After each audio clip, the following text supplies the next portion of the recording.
नमस्कार। स्वागत है आपका डेसिमल में। ये वीडियो जीएस की है। इससे पहले जीएस की एक वीडियो अपलोड की जा चुकी है। इस वीडियो में हम लोग जीएस के कुछ इम्पोर्टेंट फैक्ट्स डिस्कस करेंगे। तो बिना किसी देरी के शुरू करते हैं आज की वीडियो। तो आज का इम्पोर्टेंट फैक्ट्स है, अंतर्राष्ट्रीय तिथि रेखा का निर्धारण कब किया गया। एग्ज़ाम में क्वेश्चन आ जाए कि अंतर्राष्ट्रीय तिथि रेखा का निर्धारण कब किया गया, तो आंसर टिक करेंगे 1884 1884 में। सेकंड है, पृथ्वी के अंदर के हिस्से को कितने भागों में बांटा गया है। पृथ्वी के अंदर के हिस्से को कितने भागों में बांटा गया है, तो राइट आंसर होगा उसका 3 भागों में। कितने भागों में? 3 भागों में। और वो कौन कौन से हैं? भूपर्पटी, आवरण और केंद्रीय भाग। कौन कौन से हैं? पहला है भूपर्पटी, दूसरा है आवरण और तीसरा है केंद्रीय भाग।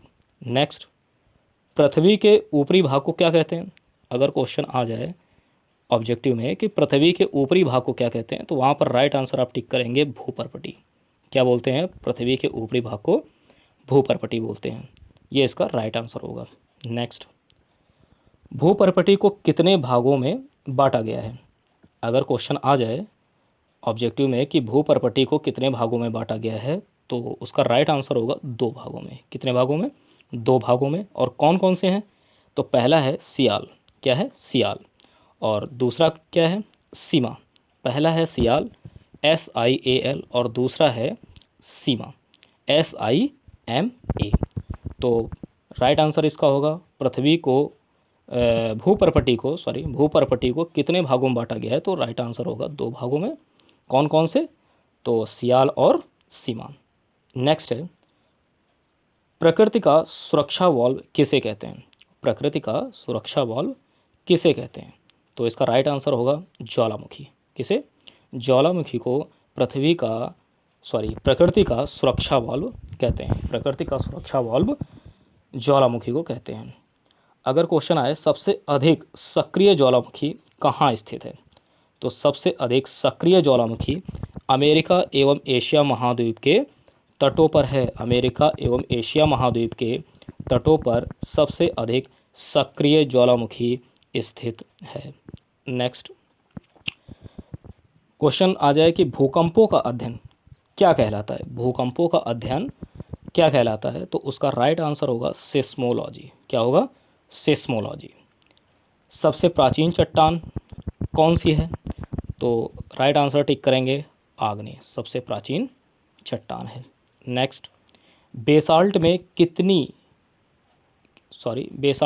किसकी मात्रा सबसे अधिक होती है? बेसाल्ट में किसकी मात्रा सबसे अधिक होती है, तो वहाँ पर राइट आंसर होगा लोहे की मात्रा सबसे अधिक होती है। किसकी मात्रा सबसे अधिक होती है? तो लोहे की मात्रा सबसे अधिक होती है। नेक्स्ट, निर्माण के आधार पर स्थलाकृतियाँ कितनी हैं, तो इसका राइट आंसर होगा निर्माण के आधार पर स्थलाकृतियाँ 3 हैं। कौन कौन सी हैं? पर्वत है, पठार है और मैदान है। पर्वत, पठार और मैदान, ये निर्माण के आधार पर स्थलाकृतियाँ हैं। तो याद रखिएगा कि जब भी क्वेश्चन आए निर्माण के आधार पर स्थलाकृतियाँ, तो वहाँ पर 3 ऑप्शन जिसमें हो 3 उसे टिक करिएगा। नेक्स्ट, विश्व का सबसे पुराना अवशिष्ट पर्वत कौन है, तो भारत का अरावली। भारत का अरावली विश्व का सबसे पुराना अवशिष्ट पर्वत है। विश्व का सबसे पुराना अवशिष्ट पर्वत है। नेक्स्ट, रेडियो सक्रियता का सिद्धांत संबंधित है, किससे संबंधित है, तो रेडियो सक्रियता का सिद्धांत अगर ऑप्शन में हो पर्वतों की उत्पत्ति से, तो भी आंसर सही होगा, उसे आप टिक करेंगे। रेडियो सक्रियता का सिद्धांत किससे संबंधित है, या और क्वेश्चन में आ जाए और ये ऑप्शन में आपका हो पर्वतों की उत्पत्ति से, तो आप उसे टिक करेंगे, राइट आंसर। नेक्स्ट है, ब्राज़ील का पठार दक्षिण अमेरिका के मध्य पूर्वी भाग में स्थित है। ब्राज़ील का पठार कहाँ है, आप टिक करेंगे दक्षिण अमेरिका के मध्य पूर्वी भाग में। और इसकी आकृति अगर पूछी जाए, आकृति, तो इसकी आकृति होगी त्रिभुजाकार। कैसी है? त्रिभुजाकार। इसकी आकृति त्रिभुजाकार है। नेक्स्ट, रेडियो सक्रियता का सिद्धांत किसने दिया? रेडियो सक्रियता का सिद्धांत किसने दिया, तो राइट आंसर होगा जॉली। अगला है, एशिया में विश्व की सबसे गहरी झील। एशिया में विश्व की सबसे गहरी झील है, कौन सी है? बैकाल झील। एशिया में विश्व की सबसे गहरी झील अगर पूछी जाए, क्वेश्चन को ध्यान रखिएगा, एशिया वर्ड, एशिया एशिया, तब आप बैकाल झील लगाएंगे। नेक्स्ट, एशिया में विश्व की सबसे बड़ी झील। एशिया में विश्व की सबसे बड़ी झील, तो आंसर होगा, राइट आंसर इसका कैस्पियन सागर। क्या होगा? कैस्पियन सागर।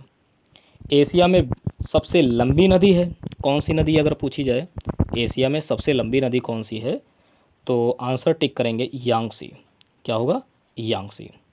नेक्स्ट, दक्कन का पठार स्थित है। अगर क्वेश्चन आ जाए कि दक्कन का पठार स्थित है, तो राइट आंसर टिक करेंगे दक्षिण भारत में। कहाँ पर है? दक्षिण भारत में दक्कन का पठार स्थित है। अगला क्वेश्चन है, पृथ्वी पर भूभाग की सबसे बड़ी इकाई को क्या कहते हैं? पृथ्वी पर भूभाग की सबसे बड़ी इकाई क्या बोलते हैं उसे? तो ऑप्शन जो भी हो उनमें आप राइट आंसर महाद्वीप टिक करेंगे। क्या टिक करेंगे? महाद्वीप।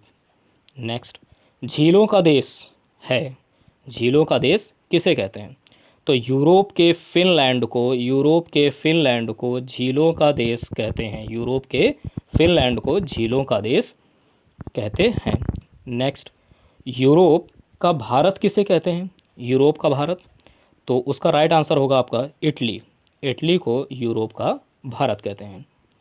और ये काफ़ी इम्पोर्टेंट क्वेश्चन है अगला वाला, अगला फैक्ट, कि विश्व का सबसे छोटा महाद्वीप है। अगर पूछा जाए विश्व का सबसे छोटा महाद्वीप बताइए, तो उसमें राइट आंसर आप टिक करेंगे ऑस्ट्रेलिया। और यहाँ से एक क्वेश्चन ये बन सकता है कि ये किस गोलार्ध में स्थित है, तो उस केस में आप बताएंगे दक्षिणी गोलार्ध में। किस गोलार्ध में? दक्षिणी गोलार्ध में। तो विश्व का सबसे छोटा महाद्वीप ऑस्ट्रेलिया है। और इसके साथ ही एक क्वेश्चन इसमें और याद रख लीजिएगा कि ये दक्षिणी गोलार्ध में स्थित है। किस गोलार्ध में है? दक्षिणी गोलार्ध में। नेक्स्ट, ज्वार भाटा के बारे में आप लोगों ने सुना ही होगा थोड़ा सा उसके बारे में जान लेते हैं। चंद्रमा एवं सूर्य की आकर्षण शक्तियों के कारण सागरीय जल के ऊपर उठने और ऊपर उठने और गिरने को क्या कहते हैं? तो इसे कहते हैं ज्वार भाटा। क्या कहते हैं? ज्वार भाटा। सागरीय जल के ऊपर उठने और गिरने को ज्वार भाटा कहते हैं। और इसमें याद रखिएगा कि ज्वार किसे कहते हैं, अगर अलग अलग पूछ लिया जाए कि ज्वार क्या है, तो सागरीय जल के ऊपर उठकर आगे बढ़ने को ज्वार कहते हैं और नीचे गिरकर पीछे लौटने को भाटा कहते हैं। नीचे गिरकर पीछे लौटने को भाटा कहते हैं। तो ये है ज्वार भाटा। नेक्स्ट पॉइंट है कि रूस की सबसे महत्वपूर्ण नदी। अगर पूछा जाए आपसे कि रूस की सबसे महत्वपूर्ण नदी क्वेश्चन में आ जाए, तो आप राइट आंसर टिक करेंगे वोल्गा। क्या टिक करेंगे? वोल्गा। नेक्स्ट, विश्व की सबसे लंबी नदी। विश्व की सबसे लंबी नदी, ये तो खैर पता ही होगा आप लोगों को, नील नदी विश्व की सबसे लंबी नदी है, नील नदी। नेक्स्ट, विश्व की सबसे चौड़ी नदी, तो अमेज़न नदी। विश्व की सबसे चौड़ी नदी है अमेज़न नदी। अगला फैक्ट है, मिस्र की सभ्यता को नील नदी का वरदान कहते हैं। तो क्वेश्चन आ जाए कि नील नदी का वरदान किसे कहते हैं, तो बताइएगा वहाँ पर मिस्र की सभ्यता को नील नदी का वरदान कहते हैं। इस फैक्ट को भी याद रखिएगा। अगला क्वेश्चन है, विश्व की सबसे बड़ी झील। अगर प्रश्न आ जाए कि विश्व की सबसे बड़ी झील, तो विश्व की सबसे बड़ी झील है कैस्पियन सागर। क्या है? कैस्पियन सागर। मीठे पानी की सबसे बड़ी झील पूछी जाए तो सुपीरियर झील कई बार सुना होगा, तो याद कर लीजिएगा, मीठे पानी की सबसे बड़ी झील है सुपीरियर झील। और विश्व की सबसे बड़ी झील पूछी जाए तो कैस्पियन सागर होगा। नेक्स्ट, विश्व में खारे पानी की सबसे बड़ी झील कौन सी है? तो विश्व में अगर खारे पानी की सबसे बड़ी झील पूछी जाए, तो उसका राइट आंसर होगा कैस्पियन सागर। क्या होगा? कैस्पियन सागर। अगला है, विश्व की सबसे गहरी झील। देखिए यहाँ पर गहरी झील आ गई है, ठीक। सबसे बड़ी, सबसे चौड़ी, सबसे गहरी, इनमें काफ़ी कन्फ्यूज़न होता है, तो इसको एक जगह पर नोट कर लीजिए, एक जगह पर नोट कर लीजिए और उसको कई बार जो है दोहराइए, तब ये तैयार हो जाएगा। आप लोगों को ध्यान रखना है सबसे लंबी नदी, सबसे चौड़ी और गहरी, ये सबसे ज़्यादा इम्पोर्टेंट है, तीनों फैक्ट। तो विश्व की सबसे गहरी झील पूछी जाए तो आप बताएंगे बैकाल झील। क्या होगी? बैकाल झील। अगला है, आकाश का रंग नीला दिखाई देता है, किस कारण से दिखाई देता है? साइंस में आप लोगों ने पढ़ा ही होगा कि आकाश का रंग नीला दिखाई देता है प्रकाश के प्रकीर्णन के कारण। प्रकाश के प्रकीर्णन के कारण आकाश का रंग नीला दिखाई पड़ता है। ये खैर सबको पता होगा कि आकाश का रंग नीला क्यों दिखाई पड़ता है, फिर भी एक बार आप लोग इसे देख लीजिएगा। अगला है, वायुमंडल की निचली परत के अध्ययन को क्या कहते हैं? तो वायुमंडल की निचली परत के अध्ययन को कहते हैं ऋतु विज्ञान। काफ़ी इंपॉर्टेंट है, अगर क्वेश्चन आ जाए तो लगभग कुछ लोगों का ये क्वेश्चन गलत हो सकता है, तो ध्यान रखिएगा। वायुमंडल की निचली परत के अध्ययन को ऋतु विज्ञान कहते हैं। क्या कहते हैं? ऋतु विज्ञान। इसे कहीं नोट कर लीजिएगा, काफ़ी इंपॉर्टेंट फैक्ट है। नेक्स्ट, तो ये था आज का सेशन, और नेक्स्ट वीडियो तक नहीं, जब तक नहीं आती है तब तक इसे आप लोग देखिए। अगर आप लोगों को पसंद आता है तो लाइक कीजिए, शेयर कीजिए और सब्सक्राइब भी कर लीजिए, ताकि नेक्स्ट वीडियो जब भी अपलोड करूं आप लोगों को उसका नोटिफिकेशन मिल जाए। तब तक के लिए थैंक यू।